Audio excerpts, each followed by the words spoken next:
231쪽 엔트로피와 맥스웰 도깨비 뭐 이런 건 제목으로 달려 있는데 본문 한번 볼게.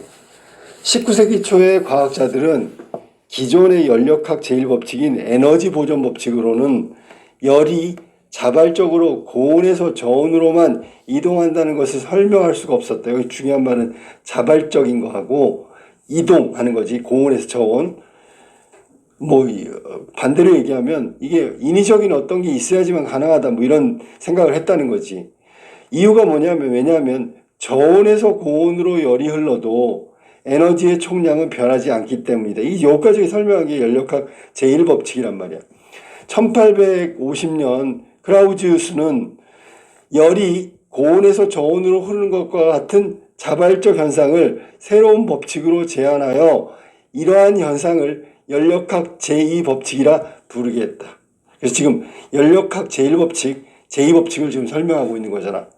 여기 지금 1850년 크라우지우스가 자발적으로 흐르는 걸 연력학 제2법칙이라 부르게 된 거라고 얘기했어.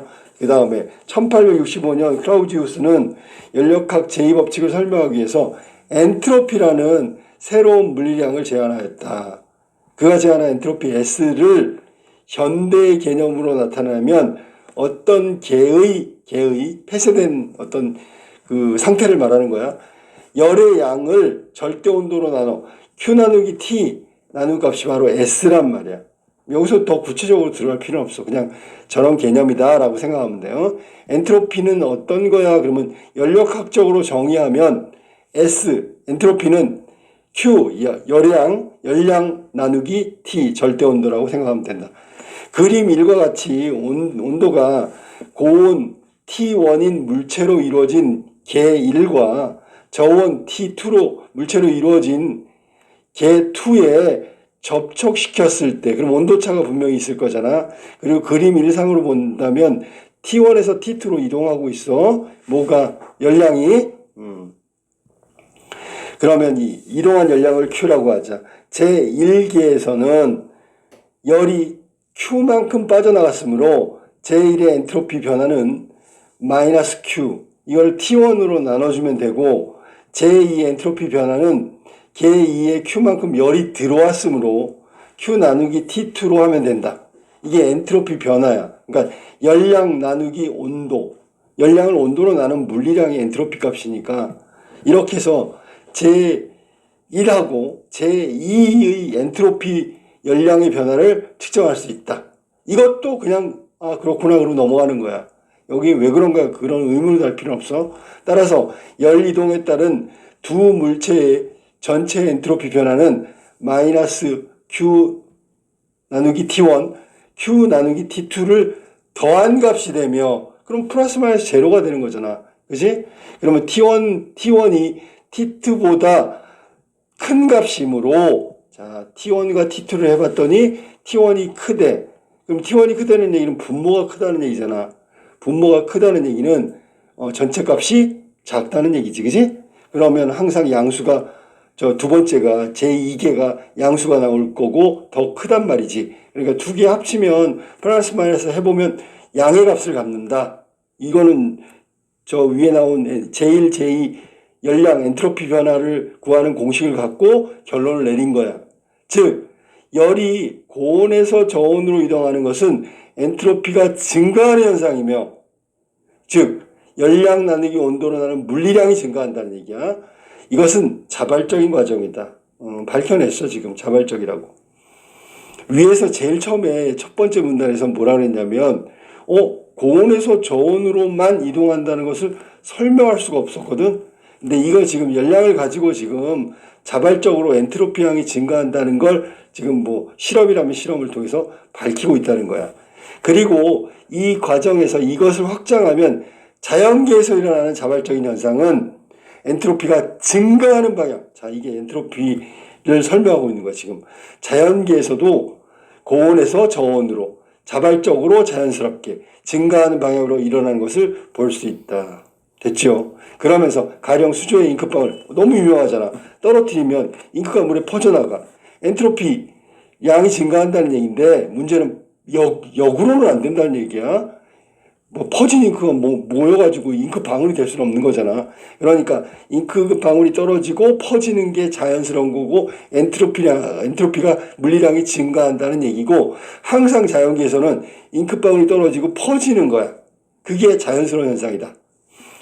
두 사례에서 알 수 있듯이 한 곳에 집중된 열이나 물질이, 이 얘기는 T1이라는 얘기, T1 지금 전체적으로 퍼지는 것은 T2로 가는 것은 자발적으로 일어나는 것이며, 결국 엔트로피 증가는 괄호로 묶어볼까? 무질서한 정도가 커진다.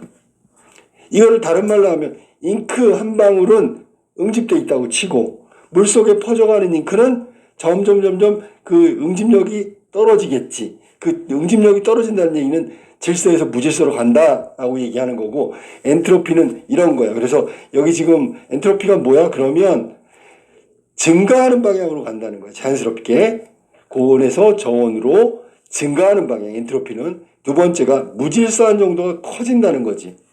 엔트로피 정리한 거야 지금. 그 다음에 엔트로피의 변화라는 것은 열량 나누기 온도 해가지고 하는 거고, 위에 그림 1번은 T1에서 T2로 이동하는 것이 고온에서 저온으로 가는 거고, 자연계에서도 자연스럽고 가능한 일이다. 그런 걸 밝히는 실험이니까. 자, 그 다음에 물질의 상이 변하는 상변화 과정을 통해서, 보통 물질의 상은 고체, 액체, 기체 이런 걸 얘기하는 거고, 상변화 과정을 통해서 물질 자체의 엔트로피는 변화하는데, 일정한 온도와 압력 상태에서는, 자, 밑줄 쳐야지. 자, 일정한 온도하고 압력 상태에서는 물질의 엔트로피는 액체일 때가 고체일 때보다 크다. 그러면 일정한 온도가 유지되거나 일정한 압력이면 액체가 고체보다 더 크다라는 얘기야. 즉, 여기서 액체 분자 구조가 고체 분자 구조보다 원래는 밀도가 낮고 자유롭게 움직일 수 있기 때문에 그 무질서도가 증가한다는 얘기지. 그러니까 엔트로피가 액체 상태가 더 높다라고 얘기한 거야. 지금 금방 뭐라 했어? 엔트로피의 증가는 무질서한 정도가 커지는 거라 했잖아. 그렇다면 일정한 압력과 온도에서는 고체보다는 액체가 엔트로피가 더 크다고 얘기해야지. 이 응집력, 아까 선생님이 얘기했던 응집력 있잖아. 그걸 생각하면 돼. 더 딱딱한 게 오는 건데, 더 형태가 완성된 게 오는 건데, 그럼 고체잖아. 그 얘기는 질서도로 따진다면 액체보다 더 질서 있게 분자 구조가 배열돼 있고 무질서도 덜하다. 이게 고체야. 그러니까 액체는 엔트로피가 더 증가했다는 얘기고 무질서가 증가했다는 얘기지. 그러나 물이 어느 점 아래로, 이 밑줄 치고 이건 뭐야? 상변화지. 어느 현상은 개와 외계를 합친 전체 엔트로피 증가하는 현상이다. 물질이 얼어서 액체가 고체로 변하면 그러면 에너지가 있어야 되겠지. 방출된다 보통 얘기하는데, 물질 밖으로 열을 방출하게 돼요. 지금 금방 선생님이 얘기한 게 그거야. 열을 방출한다. 외부 물질의 엔트로피가 증가하게 된다. 이때 물질과 외부의 엔트로피 변화의 총합은 양수가 돼요. 아까 나왔던 T1에서 T2로 하는 거. 결국 자발적으로 일어나는 과정이다 라고 얘기하면서, 물질의 상변화 중에 여기 지금 고체가 되는 과정, 액체가 고체가 되는 과정에서도 자발적으로 일어나는 게 엔트로피 변화의 총합은 양수가 되는 거고, 그 정보는 좀 기억을 해둬야 돼, 문제 풀 때. 그래서 결국 여기까지가 엔트로피의 개념을 설명하는데 자발적인 과정을 통해서 일어나는 거다. 무질서도가 늘어나는 거고 자연에서도 자연스럽게 일어나는 거다라는 얘기야. 금방 읽었던 것 중에 액체일 때가 고체일 때보다 크다. 이거 아주 중요한 말이고, 즉 무질서도가 증가한다, 그런 뜻을 의미하는 거다. 그 다음에 1877년 볼츠만은 열의 양을 온도로 나눈 값을 엔트로피가 분자나 원자와 같은 미시적 관점에서 무엇을 의미하는지를 이해하게 해주었다. 우리가 이해하기는 너무 어려운 건데, 아무튼 볼츠만은 저렇게 미시적 관점으로 우리에게 엔트로피가 뭔지를 분자 원자 개념을 가지고 설명해 준 거야. 볼츠만에 따르면 미시적 엔트로피는 어떤 개의 분자나 원자가 취하는 미시적인 상태의 경우의 수로 결정된다. 보통 이거를 이제 통계학적인 정의라고 하는데, 위에 보면 미시적 관점 하나 나왔는데 통계학적 관점으로 본다면 여기 지금 경우의 수로 결정된다는 게 통계학적이다. 그러니까 이거는 우리가 전문적인 얘기니까 잘 알 수 없는데, 그 다음에 봐봐. 구체적으로 그 상태의 경우의 수의 로그를 취한 값에 비례한다. 관계식이니까 경우의 수의 로그를 취하면 그거에 비례한다라고 생각하면 돼. 알았니? 자, 그래서 여기 엔트로피는 그렇게 볼츠만에 의해서 분자 원자를 가지고 미시적 관점으로 설명해 준 건데, 볼츠만은 그가 정의한 엔트로피와 클라우지우스의 엔트로피 단위를 일치시키기 위해 볼츠만 상수를 비례상수로 도입하였다. 그러니까 이걸 이제 적용하는 거지, 그지? 볼츠만이 자기 나름대로 미시적 관점에 의한 엔트로피를 설명했는데, 이거를 저기 나온 클라우지우스가 했던 것으로 또 환원해서 이게 자신의 이론이 맞다는 걸 좀 증명해 보고 싶은 거야. 그때 이제 취한 게 이제 비례상수란 말이야. 따라서 미시적인 상태의 경우의 수가 증가하면 엔트로피는 커진다. 그러면 이제 이게 이제 아까 얘기했던 통계학상의 엔트로피를 정의하기 위해서 경우의 수가 증가하면 엔트로피도 커진다라는 걸 미시적 관점으로 증명하려는 거야. 자, 아까 나왔던 거 다시 나왔다. 수조의 물에 잉크방울을 떠르고면 잉크가 퍼져나가는 예를 생각해 보자. 조그만 잉크방울 속에 잉크를 구성하는 분자가 몰려있는 경우의 수와 넓은 통에 골고루 퍼져있는 경우의 수를 따져보면 엄밀하게 계산해 보지 않더라도 직관적으로 전자, 즉 잉크를 구성하는 분자가 훨씬 더 작음을 할 수 있다. 따라서 잉크 분자가 조그만 방울로 몰려 있을 때 엔트로피는 낮고요. 무질서도 적다라고 얘기해야 되겠지. 퍼지기 전보다. 그래서 엔트로피가 낮다. 이처럼 경우의 수가 많아져 무질서도가 증가하는 방향으로 진행되는 현상은 자발적인 과정이며 엔트로피가 증가하는 현상이다. 뭐 다를 거 없어. 그냥 여기서 지금 분자 구조, 분자 상태 이걸로다가 바꿨을 뿐이지 앞에서 한 거랑 똑같은 거야. 거기는 무질서도를 가지고 한 거고 여기는 경우의 수를 갖고 한 거다. 이게 지금 맨 마지막은 볼츠만의 미시적 관점의 엔트로피가 뭔지를 설명하고 있는 거고, 자, 우리가 거기 나온 용어 중에서 절대 온도는 273도 정도 된다 그러지, 그지? 보통 K로 명명하는 거 있어. 절대 온도 0K. 이거는 사실은 자연현상에서 일어날 수 없는 온도고, 이거 그래서 농담삼아 그렇게 얘기하잖아. 지구상에서 제일 낮은 온도가 있는 곳이 어디야? 그러면 영국이요. 왜? 영국 실험실에 있잖아. 절대 온도 273도. 그 실험실 안에서만 가능한 거야. 그러니까 그걸 K라고 명명하고, 영도씨는 사실 현실에서 불가능한 온도다. 인위적으로 만든 온도, 최저점을 말하는 거야. 자, 여기까지 엔트로피에 관련돼서 설명을 했어. 그러면 자, 볼츠만은 클라우지우스 맞지? 그 사람 거를 설명하기 위해서 비례상수를 도입하고 분자 개념으로, 즉 미시적 관점으로 엔트로피를 설명한 거야. 용어만 좀 다르지 무질서도냐 분자의 경우의 수냐 요 차이만 있을 뿐이지 같은 개념이라고 생각했대. 자, 나로 갈게. 사고 실험이란 실제로는 수행하기 힘든 실험의 결과를 생각만으로, 밑줄 쳐. 그래서 이게 도깨비 실험이라고 얘기한 거야. 생각만으로 이끌어내는 실험을 말한다. 과학 분야에서 유명한 사고 실험 중 하나가 바로 맥스웰 도깨비 실험이다. 맥스웰의 도깨비 실험은 영국 물리학자 제임스 클러크 맥스웰이 1871년에 한 사고 실험으로 연력학 제2법칙에 위배되는 것이 가능한가? 이걸 밝히고자 하는 사고 실험이라고. 이건 무슨 실험실로 직접 실험 도구를 갖고 한 게 아니야. 그러니까 이론을, 자, 이렇게 되면 이런 결과가 나오는데 그럼 이거 잘못된 거 아니냐, 이런 걸 얘기하고 싶은 거야. 그 잘못된 게 연력학 제2법칙. 이런 상황과 조건에서 이런 결과가 나왔대. 그러면 연력학 제2법칙에 위배되는 게 아니야, 이걸 말하고 싶은 거야. 연력학 제2법칙에 의하면, 자, 먼저 전제를 이제 깔았어. 서로 접촉해 있고 외부로부터 고립되어 있으며, 이게 같은 개란 얘기지, 그지? 같은 온도를 갖는 두 물체가 자발적으로 서로 다른 온도를 갖게 되는 것은 불가능하다. 이건 제2법칙에 그 관련된 내용이란 말이야. 이게 아니다라는 걸 좀 보여주고 싶은 거야. 물론 전력학 제2법칙이 맞긴 하지만 결론적으로 얘기한다면, 다시 말해서 연력학 제2법칙에 의하면 고립계의 엔트로피는 결코 감소하지 않고 증가하는 방향, 무질서 쪽으로 가는 게 맞잖아. 그지? 자연스럽다고. 자, 전력학 제2법칙의 내용을 지금, 연력학 제2법칙이 고립계의 엔트로피는 결코 감소하지 않는다, 이 말은 증가한다는 얘기고, 맥스웰은 그림 2와 같이, 자, 그림이 되게 중요해. 왜? 내용이 어렵다 보니까 생소한 사람들한테 그림이 이 글을 이해하는 단초가 된단 말이야. 그러니까 그냥 어설프게 넘기면 안 돼. 잘 보면서 해. 확인. 이와 같이 동일한 온도의 기체로 차 있고 서로 옆에 있는 A방하고 B방이 있다고. 그러면 상상했어. 사고 실험이니까.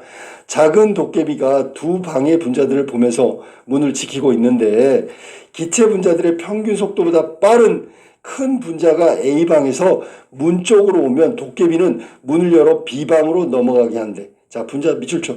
분자 속도가 빠른 큰 분자. 그 다음에 같은 방식으로 B방에서는 느린 분자를 A방으로 이동시킨다. 이게 가능할까?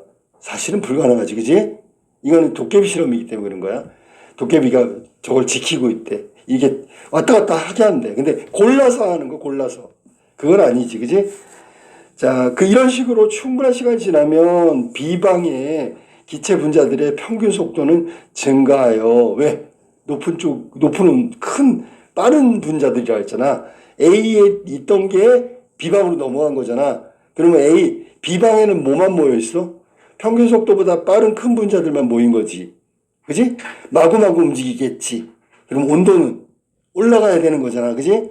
자, 그러면 그런 식으로 하면 A방은 분자 속도가 느린 애들이 모일 거 아니야. 그러면 얘네들이 있으면 상대적으로 B방보다 낮은 온도가 돼야 되는 거야. 그게 이제 상식적인 선에서 우리가 제2연력학 제2법칙에 따르면 뭐 이런 거야. 자, 그러면 A방 분자들의 평균 속도보다 커진다. B방의 기체 분자들이 커지고 A방은 상대적으로 느려지는 거지. 근데 온도란 분자의 운동 정도를 의미하므로 운동 정도가 빠르면 온도는 올라가고요. 운동 정도가 느리면 온도는 내려가는 거야. 알았어? 이걸 알고 있어야 된다. 그냥 잘 모르면 우리 운동하면 체온 올라가잖아. 그랑 똑같은 거야. 그러니까 여기 분자의 운동이 빠르면 온도가 올라가는 거고 느리면 온도가 내려가는 거야. 여기 일치한다고 했기 때문에 그 관계, 분자의 운동과 온도의 관계는 비례관계다. 따라서 A방은 온도가 낮아지고 B방은 높아지겠지. A방은 속도가 느린 분자들이고 B방은 속도가 평균보다 빠른 분자들이 모였으니까 운동이 그만큼 있을 거 아니야. 이는 비록 연력학 제1법칙에 위배되지는 않으나 연력학 제2법칙에는 위배된다. 왜요? 이게 좀 자발적으로 움직였잖아요. 그지? 아까 선생님이 얘기한 것처럼 겨울에 창문을 열어놨는데, 창문을 닫았을 때는 실내가 온도가 높고 실외가 낮잖아. 열었을 때는 자연계니까 당연히 이게 섞이면서 온도가 같이 떨어지고 나중에는 시간이 한참 지나면 동일한 온도가 돼야 되잖아. 근데 얘는 지금 A방은 느린 운동이니까 온도가 낮고 B방은 빠른 운동이니까 온도가 높대. 어떻게 이렇게 다를 수가 있냐고. 다르지 않아. 알았니? 왜냐하면 그 연력학 제2법칙에 의하면 얘네들이 막 이게 합쳐지면서 그 서로에게 영향을 미치니까 같아져야 될 거 아니냐. 위배된다고 생각한 거야. 사고 실험으로. 현실적으로 서로 다른 온도를 갖는 건 불가능하다. 이게 연력학 제2법칙이 위배된다 이렇게 생각한 거지. 그지? 맥스웰의 사고 실험은 출판된 이래 물리학자들이 골칫거리였다. 자, 이 사고 실험에 의하면 저런 연력학 제2법칙에 위배되는 결과가 나온 거야. 근데 이걸 이제 물리학자들 입장에서는 이거는 사고 실험이잖아. 실제로 이렇게 안 된다는 거를 또 증명해 줘야 되잖아. 자, 그가 기술한 도깨비가 연력학 제2법칙이 실제로 깰 수 있는가? 몇몇 물리학자들은 심도 있는 분석 끝에 연력학 제2법칙은 깨지지 않는다고 결론을 지었어. 물리학자들의 분석의 핵심은 도깨비가 분자를 분류하면서 감소하는 엔트로피보다 더 많은 엔트로피를 만들어낼 수밖에 없다는 것이다. 자, 감소하는 엔트로피, 그러니까 떨어지는 거지. 무질서가 떨어진다는 얘기야. 더 많은 엔트로피, 무질서가 더 많이 일어난다고. 그러니까 저렇게 이론상으로 보다 훨씬 실제에서는 무질서도가 올라간다고 생각하면 돼. 즉 여기서는 엔트로피가 더 많이 플러스 마이너스 하면 플러스 값이 나오지. 어디서 봤는데? 아까 했었잖아. 엔트로피 그 개념 설명할 때 항상 양의 값을 갖는다 그랬잖아. 이건 무질서도가 올라간다는 거고. 그래서 A하고 B 사이에 온도 차이로 생긴 에너지보다, 자, 비교하는 거니까 온도 차이로 생긴 에너지 밑줄. 자, 그 다음에 분자의 속력이라 측정하고 기체 분자를 선택적으로 A와 B를 통과하게 만드는데, 좀 밑줄 쳐야지. 문을 통과하게 만드는데 더 많은 에너지가 든다. 이게 바로 앞 문장을 설명한 거야. 감소하는 것보다 늘어나는 게 더 많다고. 그거를 갖다가 지금 얘기한 온도 차이로 생긴 에너지보다 문을 통과하는 운동의 에너지가 훨씬 더 많이 든다고. 자, 그러니까 첫 번째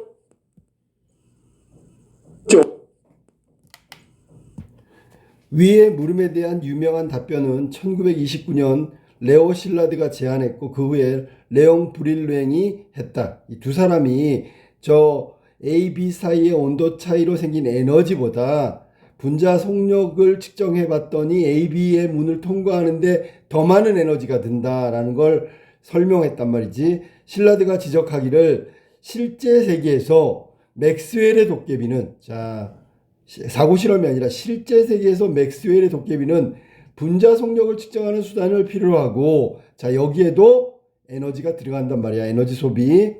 여기 첫 번째 에너지 소비. 두 번째, 도깨비가 정보를 수집하는 행동은 또 에너지를 소모하게 된다. 그래서 두 번의 에너지 소모가 일어난단 말이야. 위에서 말한 에너지 소모가 훨씬 더 많다고 얘기한 부분이 바로 이거야. 자, 연력학 제2법칙에 고립계의 총 엔트로피는 증가해야만 한다고 진술한다. 총 엔트로피는 아까 얘기한 대로 플러스 값을 항상 가져야 한다.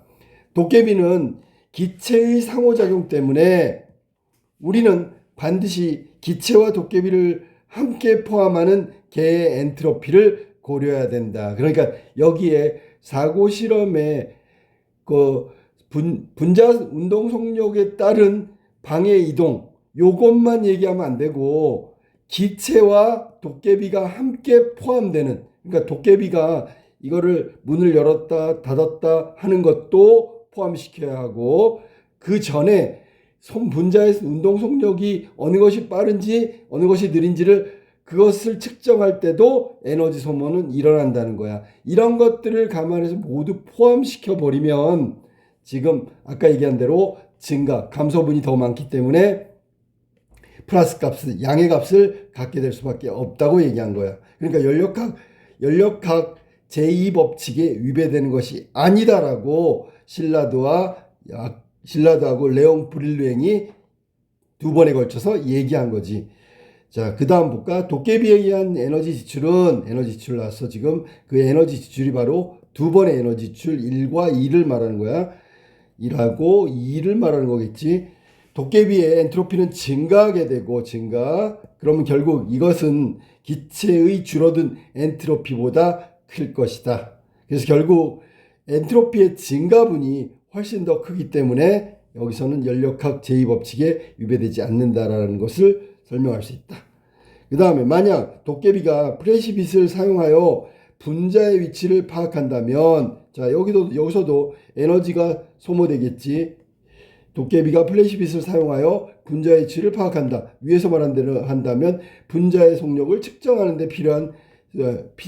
수단이 필요한다 그랬지. 그 다음에 플래시의 건전지는 낮은 엔트로피를 가진 장치고, 그 다음에 플래시의 건전지에서는 화학작용이 일어난단 말이야. 그러면 결과적으로 엔트로피는 증가하게 될 것이고, 그리고 이렇게 증가한 엔트로피는 기체가 줄어들게 된 엔트로피보다 더 크게 될 것이다. 그러면 증가분이 더 크기 때문에 연력학 제2법칙은 그대로 위배되지 않고 성립한다. 이렇게 결론 내릴 수 있다는 거지.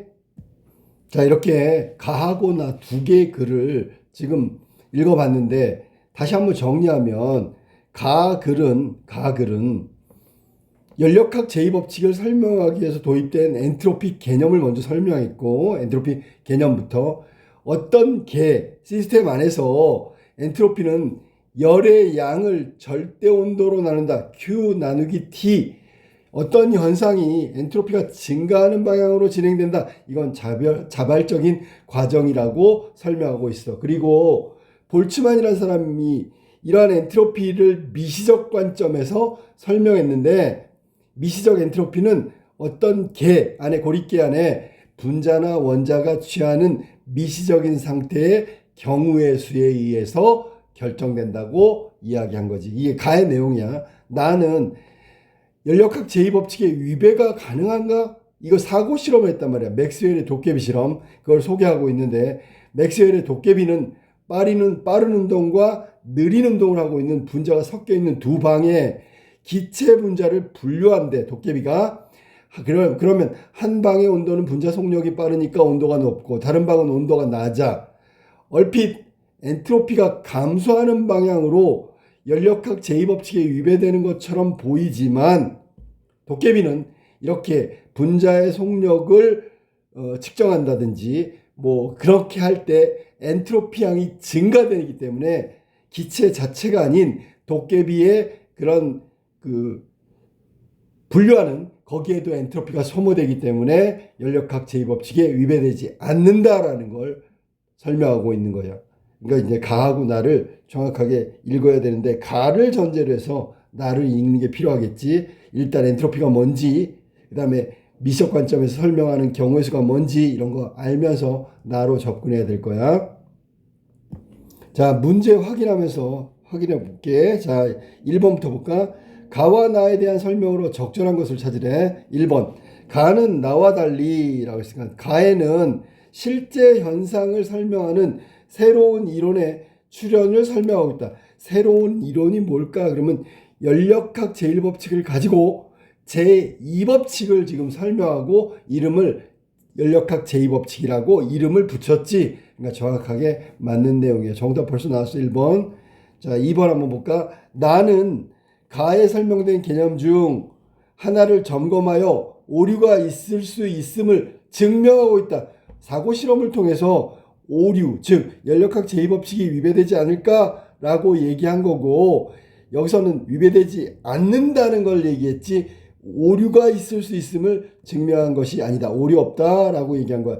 즉 전력학 제2법칙에 위배되지 않는다였으니까 나 2번은 틀렸고, 3번.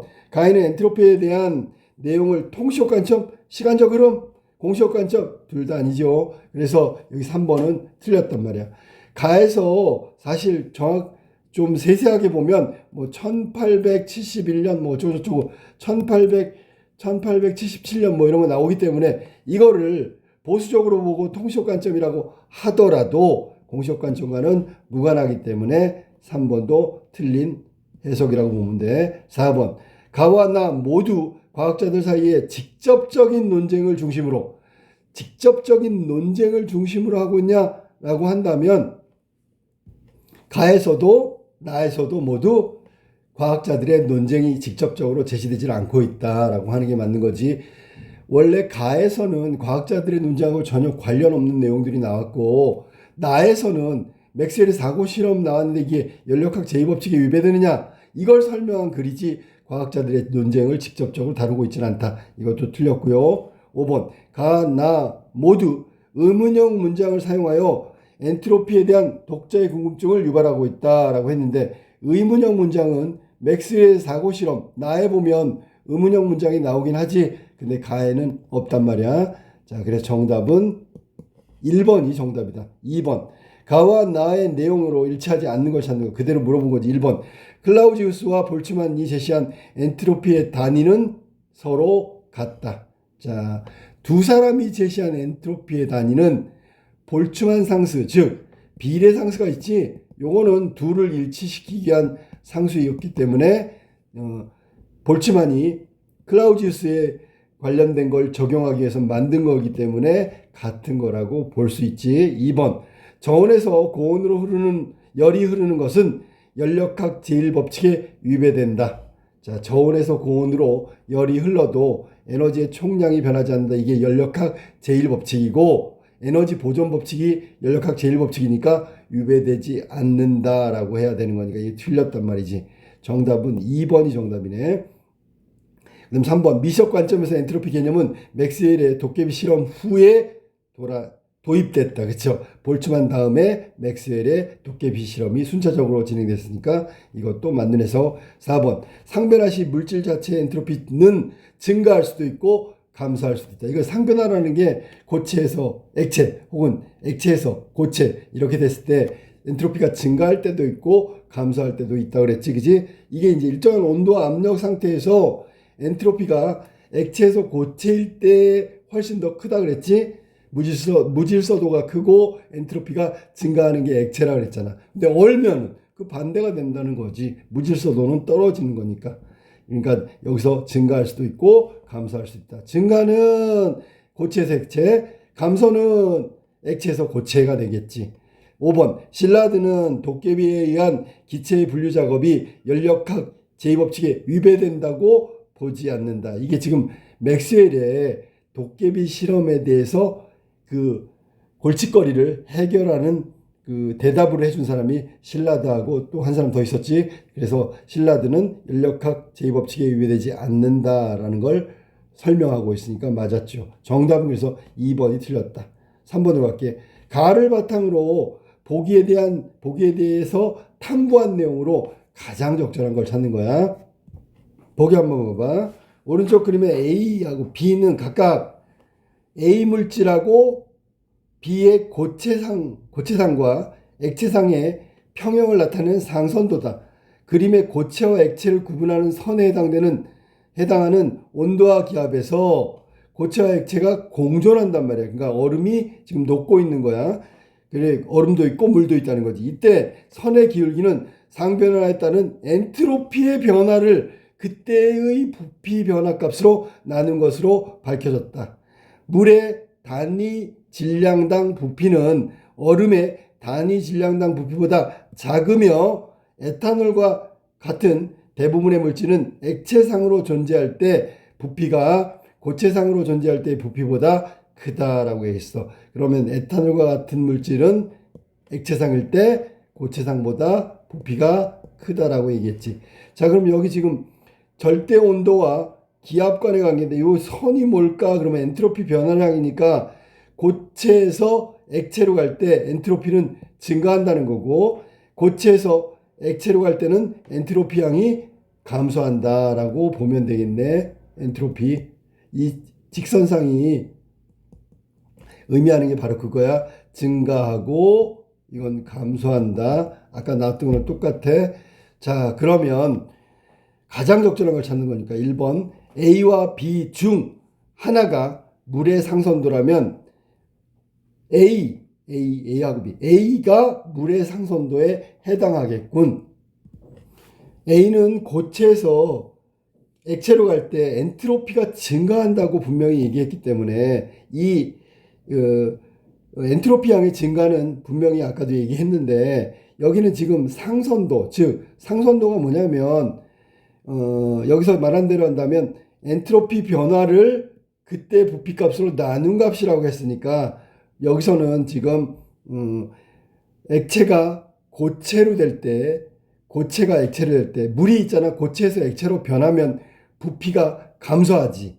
물이 고체에서 액체로 변하면 부피가 감소해. 얼음이 얼면 더 팽창되는 것을 생각하면 돼. 그러면 물의 상선도는 오히려 엔트로피 변화에 따른 부피 변화 값으로 나눈 것이기 때문에 음의 값을 가져. 그래서 A가 음의 값을 가져야 되는데 여긴 양의 값을 갖고 있고요. B가 음의 값을 갖고 있기 때문에 물은 B가 해당되는 거겠지. B. 이 상선도 조심해야 돼. 엔트로피 변화를 그때 부피값으로 나눈 것이니까. 자, 그 다음에 이 자체는 상선도의 이 선 자체는 엔트로피의 증가량과 관련이 있는 거고 2번 볼까? A는 B와 달리 같은 기압에서 온도가 올라가면서 상변화할 때 물질 자체의 무질서도가 증가하는 것. 무질서도의 증가는 여기서 본다면 같은 기압에서 온도가 올라갈 때는 고체에서 액체가 되겠지. 온도가 올라간다는 게 고체에서 액체로 되는 거야. 그렇다면 모두 무질서도는 증가한다고 이야기해야 되겠네. 이것도 틀렸어. 자, 그 다음 3번. A와 달리 B의 기울기가 음의 값을 갖는 것은 A와 달리 B가 음의 값을 갖는 것은 어떤 개가 취할 수 있는 미시적 상태의 경우의 수가 고체일 때보다 액체일 때가 작아짐을 뜻하는 것이겠군 이라고 되는데 이것도 틀렸지. 왜냐하면 선의 기울기하고 여기 나온 대로 선의 기울기하고 미시적 상태의 경우의 수하고는 아무 관련이 없다라고 생각하면 돼.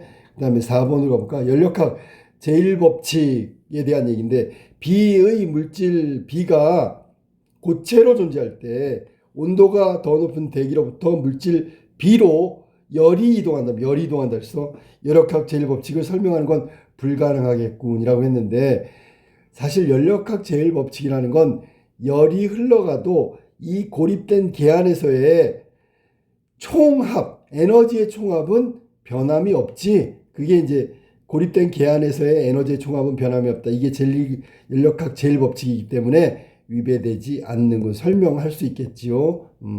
위배되지 않는다라고 얘기하면 돼. 그 다음에 5번 한번 볼까? B의 고체와 액체가 구분하는 선이 직선인 것은 직선.